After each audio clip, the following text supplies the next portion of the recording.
All right, we're cooking. We're going. Dean Roland from Collective Soul in the house. Good to see you, Yeah. brother. You're actually one of my original musical heroes. I remember being 10 years old, throwing on gel and playing like basketball in my parents' basement on my little Fisher Price basketball hoop. All right.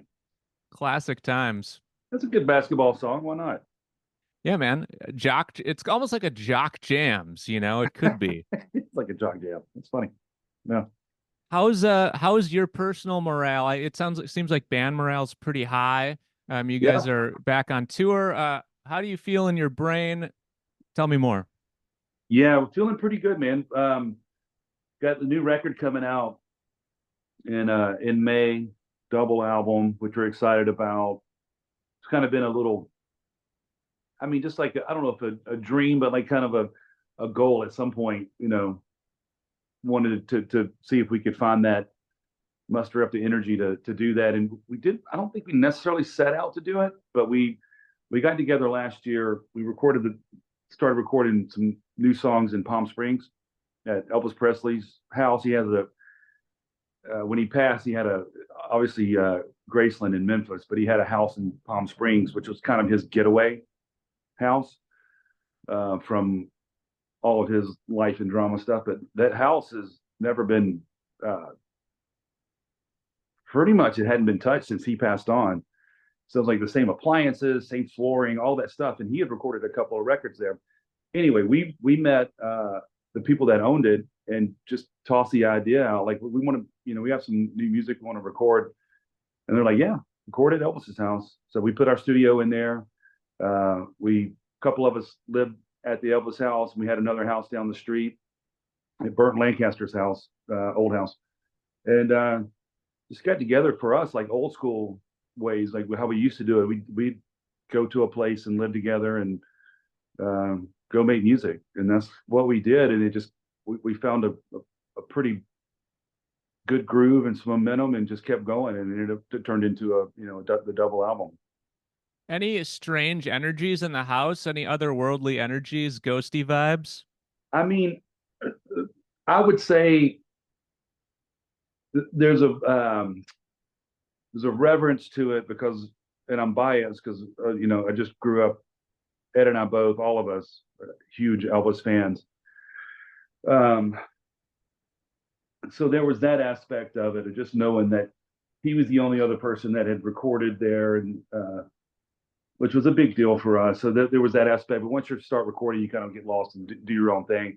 The only other strange thing, and it's kind of like not really a fun fact, but the night that Lisa Marie passed, when she passed on, uh, we were in the house, and our control room was set up in her childhood bedroom there.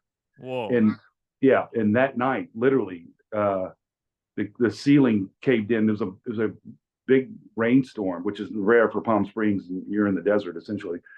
Um, and that the ceiling not totally collapsed, but like a lot of it collapsed onto like our gear and all that stuff, which everything ended up being fine. But that was just like a little bit of like a little supernatural strangeness, in a sad way, because God bless her soul. She passed, obviously too soon. What did you have any other big time musical heroes growing up besides Elvis? Oh yeah, man. So like I consider myself a child of the early '80s. So I was, in excess and the police and U2. So a lot of those early things, like when MTV was just getting going, that was like my childhood, or really experience. Like I guess kids now have like YouTube and iPads and phones and all that stuff, but ours was coming home, hopefully having a cable connection, and we can watch MTV and watch music. So it was those, and then as you get a little older, like I started to go back in history, and became a fan of the Beatles and Zeppelin and Floyd, and those things became a huge influence. Elton John, AC/DC. And then you'd find yourselves on MTV eventually. What was the catalyst for that? How'd you get on MTV in the first place?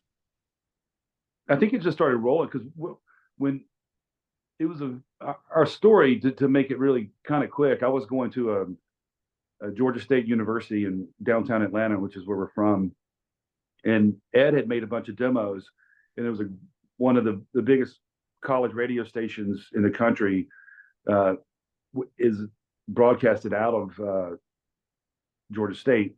So I took the demo. They started playing it. It started getting attention around Atlanta, and then it just kind of went from there.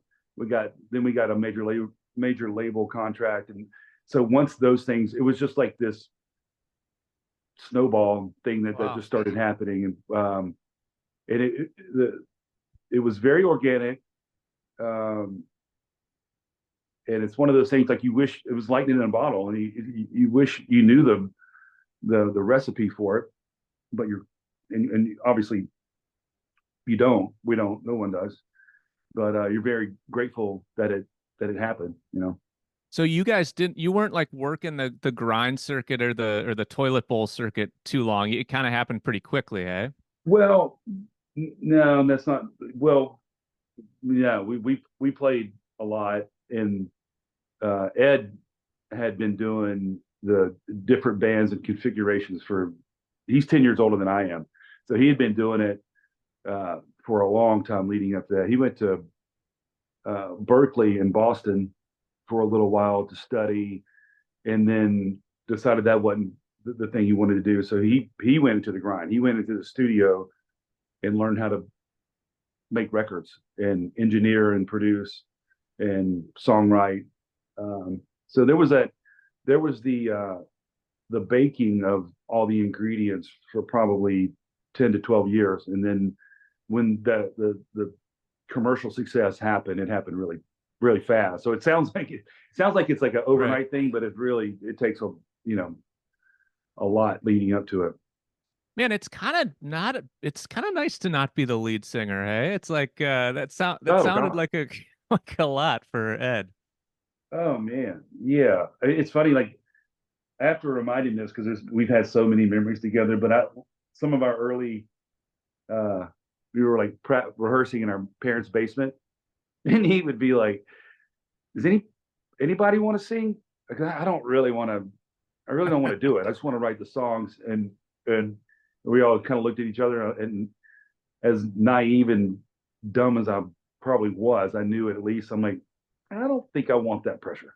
It was just like I think you got this. It's your voice. It's all good.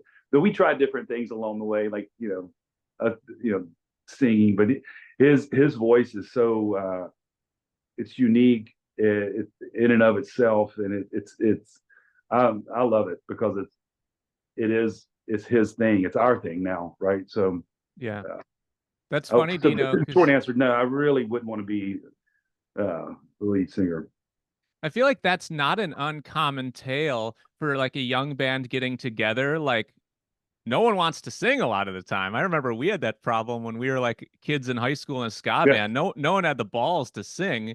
So right. we found a singer, he quit, and then we had no choice. So like three of us were like, all right, we'll do it, I guess, out of necessity. And then one of our band dad came over and he brought like an old cassette machine and recorded us. So we Yeah, got to listen to ourselves singing on playback, and that was horrifying, truly horrifying. dude. The first time I sang into a microphone, I wanted to go just cinder block shoe shopping. I was like, this is not, this is just not good. Like you hear it in your head, right? I'm like, in my head, I'm Bono, and I got this thing. We're gonna sing over the moon. You listen to playback, you're like, oh my god, dude, you got you got a ways to It's go, pal. it's tough. Yeah, and it's Yeah, one of my least favorite things about music is recording vocals, you know. yeah, yeah. The It's tough. playback can be And scary. then you garner some confidence, and you kind of work your way around it. And your vocals are it's an instrument, and it's like it takes some work, takes confidence. Um, so it's So fun. So touring, I mean, you guys have been on the road 30 years. Most of the Right. job is standing around when you're on the road. What are your kind of go-to like loitering? How do you like to kill time between shows? What keeps you sane? That's a great question. Over the years, there's been plenty of some healthy things, some not so healthy things. So as you get older, like the not healthy things, you don't recover from as quickly. So try to stay, like we're on the road, like if it's summertime, we're watching some kind of sport, or like Will, our bass player, is a huge soccer fan, football, soccer. So those things are fun for us to get together and just pal around on. Um, a lot of times, like the cities we go to, we've been to many times, and there's friends there that we'll visit, and seeing yeah, just old friends we haven't seen in a while, that type of thing. But you definitely have to keep yourself busy because it's like you got 20 hours out of 24 to, well, you sleep, but aside from the sleeping, you got to fill in with some good healthy stuff. What's your least favorite part of the day on tour? Like where do you struggle the most mentally, if at all? Um, I think it's when like the show's about to happen, and well, you're like 2 or 3 hours out, and you're ready. You're starting to get amped up for it, and it's going to be fun, and people are starting to come in, and it's just like that little gray area of like, okay, let's go, let's get this thing going. That Yeah. might be, and it's that's a kind of a tale of two cities as well. It's like it's a it's a good thing and a bad thing, but it is in as long as you still do get excited and you appreciate and you're loving what you do, like that part makes it worth it. Have you any point in your career where you kind of fell out of love with music, where you kind of felt a little Yeah, numb to the whole thing? yeah, yeah. There's been times where I never fell out of love with music. I think I fell out of love with the things that came along with it. Because it can be taxing. I mean, you have to. There's a lot of sacrifices you make on a personal level, being gone for months and months at a time, um, and that takes a toll on your family. It takes a toll on just your personal life. So that happened. Um, but for the most part, the that passion and the appreciation of being able to do what we do for a living, it overrides those things that have happened. And then you find yourself in a good, like where we are as a band now, where it's like the momentum is kicked in and we're feeling great. And we the band, everybody's just like we're firing on all cylinders. So it's like anything in life. They're going to have some ups and downs and some perspective that shifts a little bit here and there. But if you stay in that place of gratitude, it usually pans out for the best. Yeah, I feel you, man. I actually just had a breakup a week and a half ago because I'm just not in not in town enough. So I Yeah, feel you. Any it happens, legend? buddy. I get it, man. It's tough Yeah, too. bouncing back, Dean Roland. Takes a little time, but it's all right. Yeah, it's all right. You got it. You know what's up. I'm making some lo-fi emo recordings at this very Okay. chair right after we hang up this call, so it'll be Hell fun. yeah, do that shit, man. I love hearing that. That's you asked that question. It's like the thing that get down about life and whatever may be going on in anyone, in a personal. But for me, like I can pick up a guitar and just strum a little bit and just leave the worries or whatever it may be for away for a minute and very therapeutic. Yeah, anything else you do for kind of mental therapy that kind of keeps you even keeled? Maybe Well, outside of music?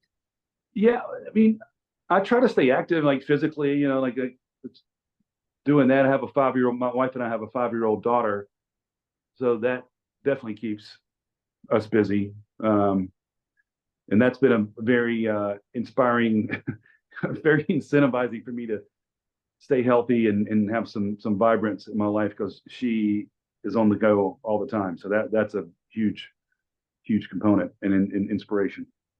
What does your wife do? She works in the gaming industry. Like she used to sell slot machines, and Oh, now she's cool. on the tech side selling systems for casinos that like all the back end technology. So that's what she's an executive for one of the Okay. bigger companies. That's what she does. Sounds advanced. Way out of my league. I tell you that. Just give me a guitar, give me 6 or 12 strings, and I think I'm that's about all I can handle. Yeah, man, you don't need that many strings and you don't need that many chords. Less is more, you know? But You I know about think that. so. Yeah, I think you're right about that. I mean, what you really need is some honest lyrics and a decent melody. I think you're good to go. Hell yeah, brother. And back on road stuff, any classic tour pranks that come to your mind from over the years? I mean, there's been some silly ass things that have gone on. I mean, I don't know if you should follow our drummer Johnny Rab on uh, on Instagram or whatever your social that you enjoy. He is like he's legitimately the class clown. He's Nice. the funniest guy in the room at all times, and he's innocently funny and genuinely funny. Now, there's always something going on when he's around, whether it's That's like improvising, like freestyling some silly ass rap song or something like that. Those things are happening, especially late night when we're burning off steam after a show, and maybe a couple of drinks are involved, but everybody's just kind of like winding down. That's when the shenanigans kind of kick in. you gotta have the class clown, man. That's so key. Um, so was the not were the 90s?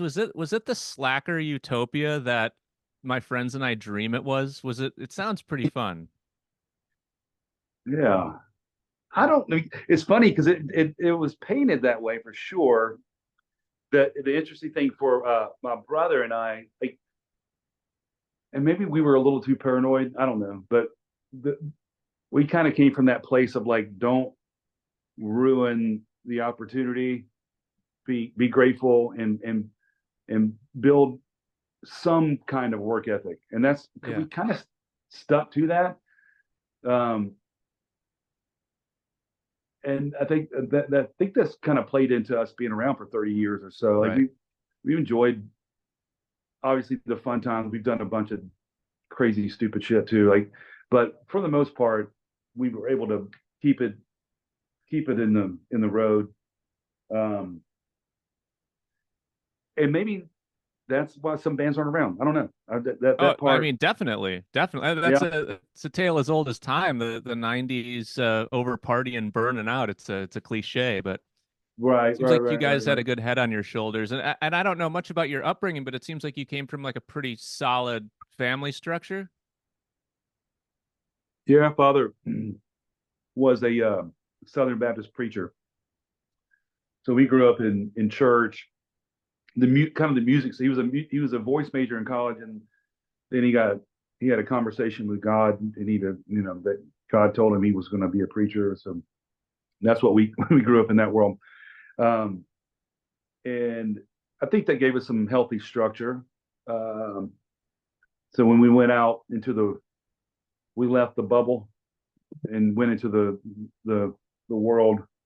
We had some sort of like not just a devil on our shoulder. We had an angel on the other side to balance out some of the nonsense.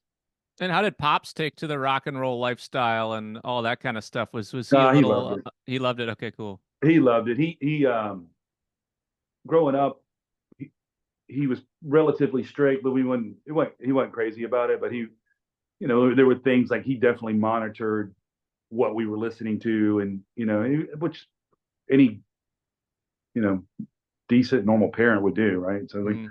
make sure my boys aren't being poisoned too much. But he was cool, man. He loved. I mean, he's the reason why we did what we did. I mean, he was a music lover himself, right? So we were introduced to where the Elvis thing came from. He loved Elvis. He loved, you know, a lot of the what's the leaving my word my vocabulary, Frank Sinatra and Dean Martin, Hmm.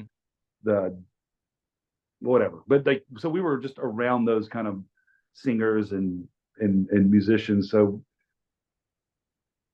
he really took a lot of pride in seeing our, sharing in our success.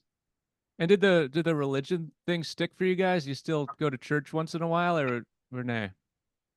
Um, yeah, I find it, for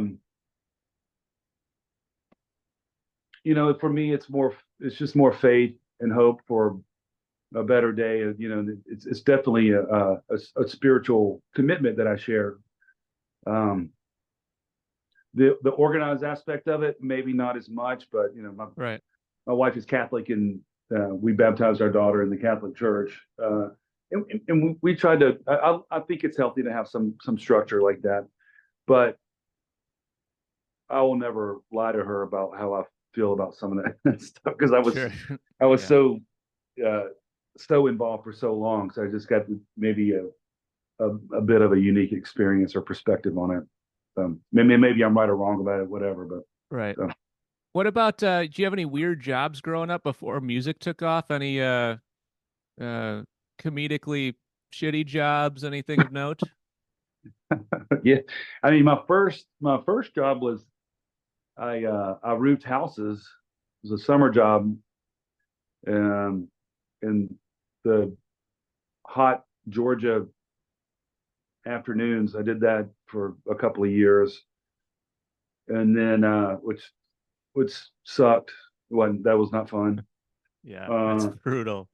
Brutal. It was really brutal. And then I worked at a batting cage, which was kind of fun because I could hit balls and play video games when nobody was there or whatever. That was, and then I worked at Ford Motor Plant.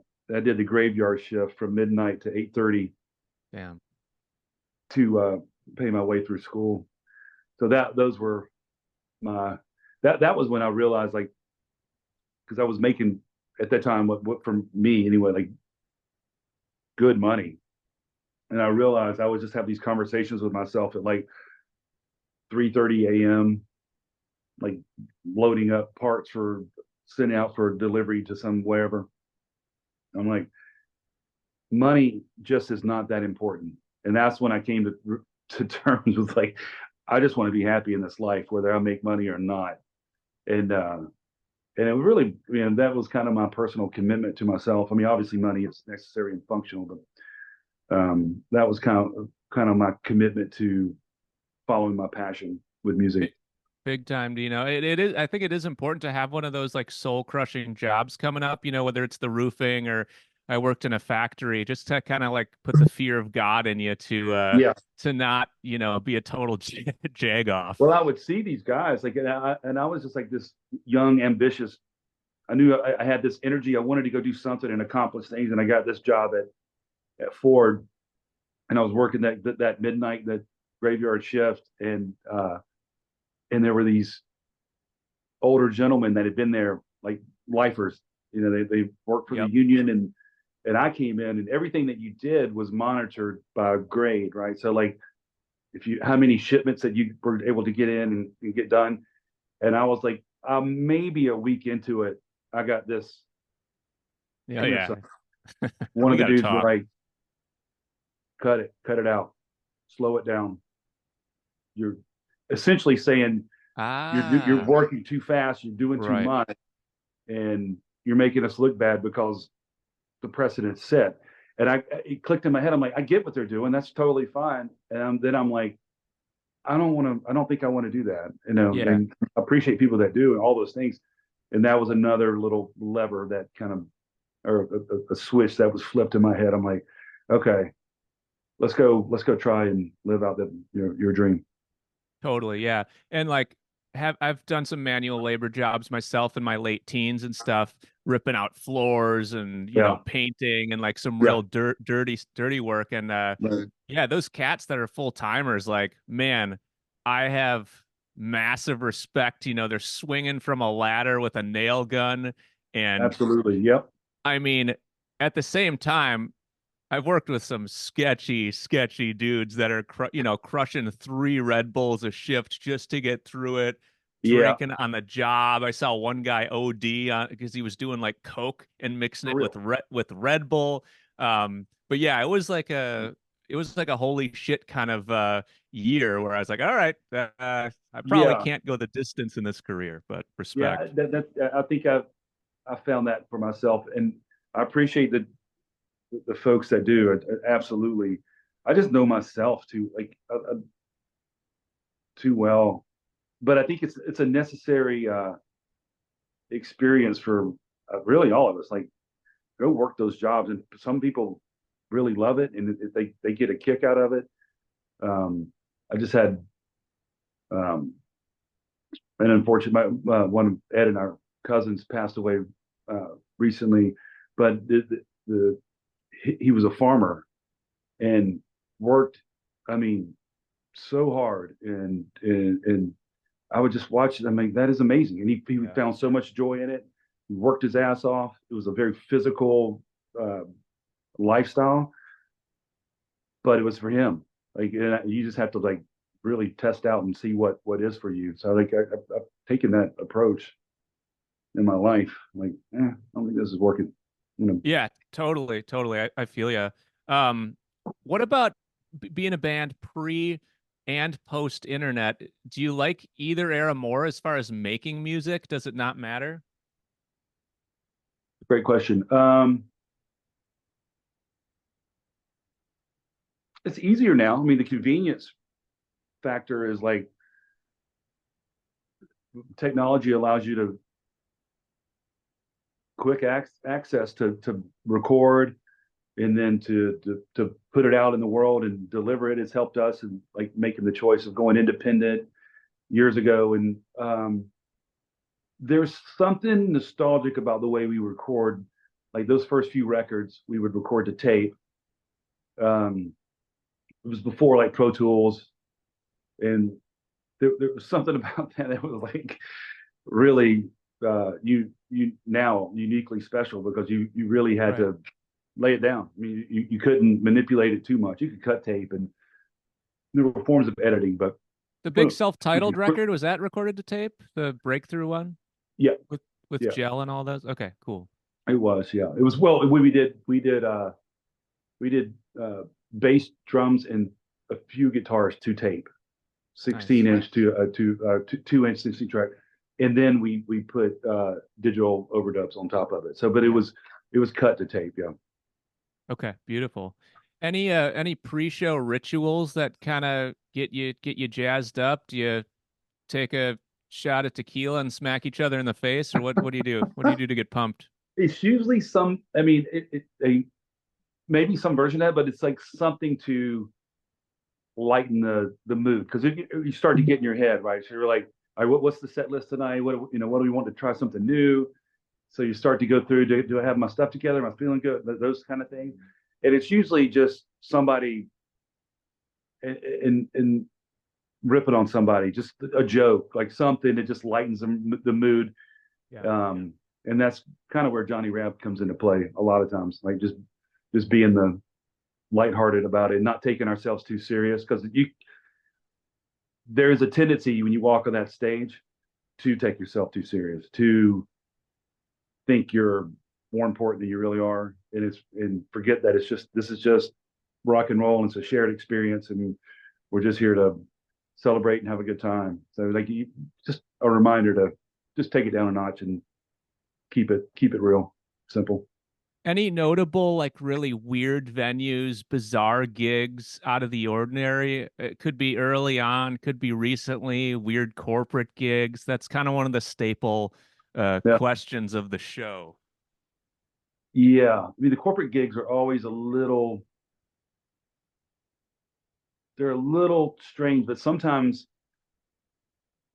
it, you just have to like lean into it and make it it's a different kind of show, right? So those can be fun, really. Like, but it's depending on how much alcohol is involved for them. And normally we try to like bring up somebody on stage. If like there's somebody out there that probably knows one of the songs and how to play it, and they just want Yeah. to show off in front of their workmates, and they'll come on stage and they'll grab my guitar or Ed's guitar or whatever, and they'll just jam with us. Like, so those kind of things. As far as venues go, we've played so many crazy ones. There was one we played in Ecuador that was just, Cool. I don't even know. I mean, it was like it was all glass essentially, and the ceilings were like, you pick a number. I mean, 100 feet up. It was just a big glass room in the, which is, I don't know how much you know about like live sound, but it's the absolute worst Yeah, yeah. thing for for live sound. And I think the floors were concrete, and it was just, the music was like, I mean, I literally felt so bad for those folks. Like, I just wanted to give them their money back and just be like, this, we'll try this again some other place, because this is this venue sucks. Any other countries far away that kind of stick out in your mind as great or weird or terrible Um, that you've played? I do. We've played, yeah, we played all over the place. Like, a couple that stick out. One would be, for whatever reason, we have a huge following in South Africa. So No Cape Town shit. is, I've been there yeah. like 10 times. I love South Africa. Have you? Oh, that's cool. Yeah. Yeah, yeah. So Cape Town and Johannesburg are always great. Those are fun, great crowds. Um, Peru, Lima, Peru is one of my favorites. We're probably due to go back there. We've been there in a few years. So much of that is people will get asked often. It's like, how is are the crowds different? And for the most part, in the States, our crowds are pretty similar-ish. You know, kind of whatever you get. We're older as a band, but we see people bringing their kids, and so the new generation kind of connects to the band and the music. But some of these South American countries, man, the exuberance, like people, they go, they're really going for it. I mean, they're having the time of their life, and they're letting you know it. Man, I mean, yeah, like the rarity for you guys for an American rock band to, rock up in Peru. It's not an everyday thing. That's really cool. Yeah, yeah. So, we can wind it down here. I know you got a bunch of missions and press stuff to do. I will. My pops and I have been going to see you guys, since I was 9 years old. So we've probably seen you, 20, 25 times. And Okay. my pops wanted me to ask you he wants to learn how to play the riff to Heavy. It's like his favorite song of all time. Okay. What's the guitar pedal configuration? How do you make it sound so massive and crunchy? What's the secret sauce? Well, it's really, it's just distorted. So you're running through some sort of fuzz pedal, and then it's muted. So when you're doing depending on what hand you are, left or right handed, when you're plucking the string, you're just muting it with your palm, and that just creates, and then you do the pull offs. So that Boom. kind of creates like All you need is a fuzz pedal and a couple layers of guitar. stack them up. Probably we'll do like a lot of times on a riff like that, we'll do like stack it two on each side, make it stereo, and then that single note when he goes down down, it's just one note, not stacked, just creates this little moment. Boom. All right, Dino. Well, thanks for coming on. Why don't we play? You got a new record. Why don't we play the single? Remind me the name of the single on the new record. I think it's Mother's Milk. That's the one. Okay, we'll Yeah. play that to close out. Anything you're Mother's getting Love. Oh, I'm sorry, I went straight up Chili Peppers on you. Oh, that's sorry. that is Mother's Chili Love. Peppers. You got any good advice for a relatively young road musician to stay in the game for the long haul? Yeah, man. I think it's, obviously, the simple thing is follow your passion, but surround yourself with people, bandmates, and people that work with you or for you, whatever, that you trust, and go have fun with it. Celebrate, be creative, experience it, and don't be fearful. Beautiful. Dean Roland, you're the man. Collective Soul, Dirt from the Road podcast. Thanks for coming on, man. You're one of my heroes. Love you. Thanks, Brett. Appreciate it. You got it.